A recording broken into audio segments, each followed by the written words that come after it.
বিভিন্ন স্তৰৰ কাৰ্যকৰ্তা বন্ধু বাইদেউসকল, আজি এক শুভ দিন। এই শুভ মুহূৰ্তত আমাৰ দলত 443 নাম্বাৰ্ছ বিভিন্ন ছেক্টৰৰ পৰা আহি সামাজিক কাৰ্যকৰ্তাই ভাৰতীয় জনতা পাৰ্টীত যোগদান কৰিছে। মই সকলোকে দললৈ উষ্মাদৰি জনাইছোঁ। আৰু মাননীয় মুখ্যমন্ত্ৰী মহোদয় যিহেতু DC কনফাৰেন্সত আছে, তেখেতে উপস্থিত থকাৰ কথা আছিলে। আপোনালোকে জানে তাৰ আগত দুদিন তেখেতৰ সকলৰ CM কনফাৰেন্স আছিলে। CM কনফাৰেন্সৰ কালি আৰ্লি মৰ্ণিং আহি DC কনফাৰেন্সত আছে। আজি কিছু সময়ৰ কাৰণে আমাৰ অসমৰ নৱনিযুক্ত মহামহিম ৰাজ্যপালৰ শপত গ্ৰহণৰ কাৰণে তেখেতে তাত গৈছিলে। তেখেতে তাৰ পৰা বাৰ্তা দিছে আৰু সন্মানীয় দুজনকৈ জ্যেষ্ঠ মন্ত্ৰীক এই যোগদান হ'বলৈ তেখেতে প্ৰেৰণ কৰিছে। আমি ইয়াৰ পৰা মুখ্যমন্ত্ৰী মহোদয় এটা হাত চাপৰি অভিনন্দন জনাইছোঁ। আজি BTCৰ আমাৰ ইতিমধ্যে এখন চৰকাৰ চলি আছে, UPPL আৰু ভাৰতীয় জনতা পাৰ্টীৰ নেতৃত্বত। আৰু আজি আমাৰ দলত এক হিউজ নাম্বাৰ বিভিন্ন সামাজিক কাৰ্যকৰ্তাই আমাৰ দলত যোগদান কৰিব। আমি আজিৰ পৰা আৰু আমাৰ শক্তি তাত বৃদ্ধি হ'ল, শক্তি সঞ্চাৰ হ'ল।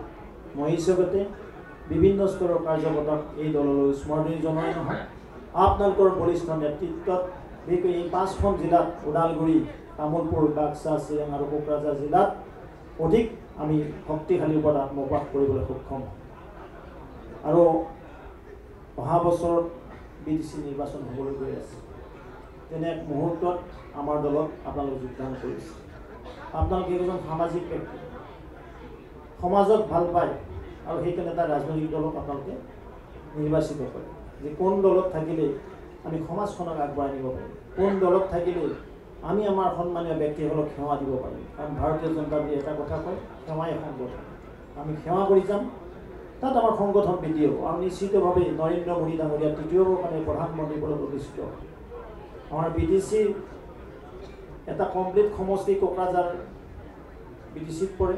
অন্যহাতে দৰং ওদালগুৰি জিলা আৰু তামোলপুৰ জিলাৰ তামোলপুৰ আৰু গড়েশ্বৰ সমষ্টি, বাকী নন BTC সমষ্টি আছে। পাৰ্চিয়েল পাৰ্ট নাই। আমি যাওঁ যে 50% BTCত পৰে। মঙলদৈ যিটো পুৰণা মঙলদৈ, বৰ্তমানৰ দৰং ওদালগুৰি। আৰু 100% জিত দিবলৈ আপোনালোক সক্ষম হৈছে। তাৰ বাবে মই আপোনালোক সকলোকে ধন্যবাদ জ্ঞাপন কৰিছোঁ। আমি BTC BJPৰ দখলত আৰু আমাৰ মিত্ৰগোষ্ঠীৰ দখলত। কাৰণ কোকৰাঝাৰত আমি UPPLক নিৰ্বাচিত কৰিছোঁ, নহয়নে? ঠিক তেনেদৰে দৰং ওদালগুৰিত আমাৰ BJPক আপোনালোকে নিৰ্বাচিত কৰিছে। আজি নহয়, দৰং ওদালগুৰিত 2004 চনৰ পৰা আমি মঙলদৈ লোকসভা ওদালগুৰিবাসী ৰাইজৰ মৰম আৰু আদৰৰ কাৰণে জিতিবলৈ সক্ষম হৈছোঁ। আৰু এইবেলি আমি চিৰাং, বাক্সা আৰু কোকৰাঝাৰৰ ৰাইজৰো মৰম আৰু স্নেহ বুজিবলৈ সক্ষম হৈছোঁ। মাননীয় মুখ্যমন্ত্ৰী মহোদয় নৰেন্দ্ৰ মোদী ডাঙৰীয়াক আপোনালোকে যিদৰে হাত শক্তিশালী কৰিলে, প্ৰমোদ বড়ো ডাঙৰীয়াক যিদৰে হাত শক্তিশালী কৰিলে, নিশ্চিতভাৱে তাৰ প্ৰতিফলন আজি আমি পাবলৈ সক্ষম হৈছোঁ। আজি ভাৰতীয় জনতা পাৰ্টী আপোনালোকে জানে এক বিশাল দললৈ ৰূপান্তৰ হৈছে। মাজে মাজে কোনোবাই ক'ব খোজে যে BJPৰ বৃহৎ সংকট। মই আজি কৈছোঁ, ভাৰতীয় জনতা পাৰ্টী এজন বটবৃক্ষত পৰিণত হৈছে। ফুলে ফালে যথেষ্ট গাড়ী দল, বিভিন্ন হাজাৰ হাজাৰ লক্ষ লক্ষ কাৰ্যকৰ্তা তীক কষ্টৰ বিনিময়ত এই দল আজি ইয়ালৈ ৰূপান্তৰ হৈছে। আপোনালোকে আজি যোগদান কৰিছে যিদৰে 80 চনৰ পৰা নহয়, 1951 চনৰ পৰা বিচাৰধাৰালৈ জনসংঘৰ কাম কৰিছিল, জনতা পাৰ্টি কৰিছিল, পিছত ভাৰতীয় জনতা পাৰ্টি কৰিছে। এজন টুডে টিল নাও, এই মুহূৰ্তলৈকে আৰু কেইবাজনো সন্মানীয় বিভিন্ন দল সংগঠনৰ সন্মানীয় ব্যক্তি আমাৰ লগত যোগাযোগ আছে। তেওঁ সকলোৱে স্থাপন কৰিছে, সকলোৱে সিদ্ধান্ত লৈছে যে দেশৰ যদি কোনোবা নেতা আছে নৰেন্দ্ৰ মোদী ডাঙৰীয়া, এই ৰাজ্যত যদি কোনোবা নেতা আছে ডক্টৰ হিমন্ত বিশ্ব শৰ্মা ডাঙৰীয়া, আৰু দেশত যদি এটা দল আছে সেই হৈছে ভাৰতীয় জনতা পাৰ্টি। আৰু সেই নিমিত্তে আজি আপোনালোকে আমাৰ দলত যোগদান কৰিছে। এই দলৰ কাৰ্যপদ্ধতি আছে, এই কাৰ্যপদ্ধতিৰ মতে দল পৰিচালিত হয়। ইয়াত ব্যক্তিৰ কোনো স্থান নাই। ব্যক্তিতকৈ দল উঠৰ, দলতকৈ দেশ উঠৰ। Nation first theory, nation first, party second, person third. মোৰতকৈ মোৰ দলৰ উঠৰ, মোৰ দলতকৈ দেশ উঠৰ। মা ভাৰতীক সেৱা কৰাৰ কাৰণে আপোনালোকে ভাৰতীয় জনতা পাৰ্টি আছে। এজন ব্যক্তি হিচাপে এই দলত আপোনালোকৰ যথেষ্ট দায়িত্ব থাকিব। কাৰণ ভাৰতীয় জনতা পাৰ্টি এয়া হৈছে দল যাৰ প্ৰতিটো কাৰ্যক্ৰম মানে কাৰ্যকৰ্তা, প্ৰতিটো কাৰ্যক্ৰমৰ কাৰণে কাৰ্যকৰ্তা, প্ৰতিটো কাৰ্যকৰৰ কাৰণে কাম। আজি বিশাল প্ৰায় 48 লাখ সদস্যলৈ ৰূপান্তৰ হৈছে ডেইলি আমাৰ দলত যোগদান কৰিছে সৌখিদিনা ৰাভা হাউচং এলেকাৰ পৰা 5 শতাধিক সন্মানৰ ব্যক্তি 5000 মানুহ জইন কৰাৰ কথা আছিল কাৰণ আমাৰ হলটো সৰু আমি কৈছোঁ বাকীখিনি আমি তাত জইন কৰাম যিখিনি আমাৰ সন্মানীয় ব্যক্তি আছে সেইখিনি আমি পাৰ্টিৰ ওচৰত জইন কৰাম যে ডে টু ডে আমাৰ দলত যোগদান হৈছে এইকাৰণে যোগদান হৈছে যে তেওঁলোকে সিদ্ধান্ত লৈছে তেওঁলোকে মনত এটা কনফিডেন্স বিল্ড আপ কৰিছে সেয়া বিল্ড আপ হৈছে যে দেশ শাসন চলাবলৈ হ'লে ভাৰতীয় জনতা পাৰ্টি অপৰিহাৰ্য বিজেপিক লাগিবই নৰেন্দ্ৰ মোদী লাগিবই হিমন্ত বিশ্ব শৰ্মা ডাঙৰীয়াক লাগিবই এই কথা জনতাই কৈছে কিন্তু ভৱেশ কলিতাৰ উক্তি নহয় মই ধন্যবাদ জনাইছোঁ আপোনালোকে আমাৰ দলৰ হৈ একাকাৰ হৈছে দলৰ আমাৰ প্ৰশিক্ষণ ব্যৱস্থা আছে আমাৰ পঞ্চ নিষ্ঠা আছে এই নিষ্ঠাকেইটা আপোনালোকে পঢ়ি ল'ব পাৰিব আমাৰ ৰিডিং মেটেৰিয়েলছ আছে আজি আমাৰ ইয়াতে পুনৰ পাৰ্টি কাৰ্যালয়ত আমাৰ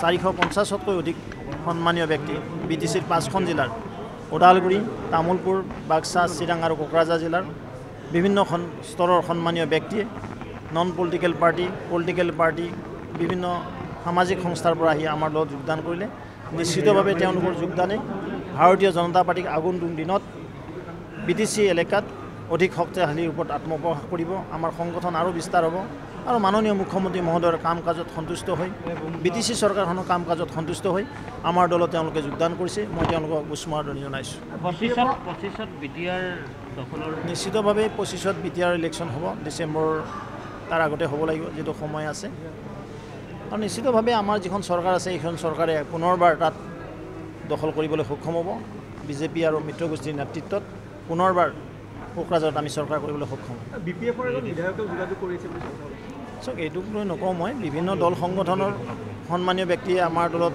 যোগাযোগ চলাই আছে আৰু আপোনালোকে দেখিছে মই সিদিনাখনো কৈছিলোঁ যে বৃহৎ যোগদান অভিযান আমি আগবাঢ়ি আছোঁ যোৱা সপ্তাহৰ আগৰ সপ্তাহত আমি যোগদান কৰিছিলোঁ এই কাৰ্যালয়তে আজি আমাৰ যোগদান হ'ল ঠিক তেনে আমাৰ পৰ্যায়ক্ৰমে এই যোগদান চলি থাকিব 4 তাৰিখে এক্সিকিউটিভ আৰু এক্সিকিউটিভত 4 আগষ্ট তাৰিখে ভাৰতীয় জনতা পাৰ্টি অসম প্ৰদেশৰ আমাৰ এখন এক্সটেণ্ডেড ষ্টেট এক্সিকিউটিভ বৰ্ধিত ৰাজ্যিক কাৰ্যনিৰ্বাহক সভা অনুষ্ঠিত হ'বলৈ গৈ আছে তাত আমি দেশবাসীক ধন্যবাদ দিয়া অসমবাসীক ধন্যবাদ দিম যিদৰে তৃতীয়বাৰৰ কাৰণে মোদী ডাঙৰীয়াক প্ৰধানমন্ত্ৰী পদত অধিষ্ঠিত কৰিলে লক্ষ লক্ষ কাৰ্যকৰ্তা ত্যাগ কষ্ট বাধ্যতাৰ ফলত আমি অসমতো এক সাফল্যজনক স্থিতিত উপনীত হ'বলৈ সক্ষম হৈছোঁ 14খন আসনৰ ভিতৰত 11খন আসনে এইবেলি আটাইতকৈ শ্ৰেষ্ঠ ৰিজাল্ট মাননীয় মুখ্যমন্ত্ৰী মহোদয় আৰু মোদী ডাঙৰীয়াই আমাৰ প্ৰধানমন্ত্ৰী ডাঙৰীয়াই যোৱা 10 বছৰে অসমবাসীক যিদৰে আগবঢ়াই নিছিলে লগতে অসমৰ চৰকাৰখনে যিদৰে আগবঢ়াই লৈ গৈছিলে মুখ্যমন্ত্ৰী মহোদয়ে সন্মুখৰ পৰা নেতৃত্ব দি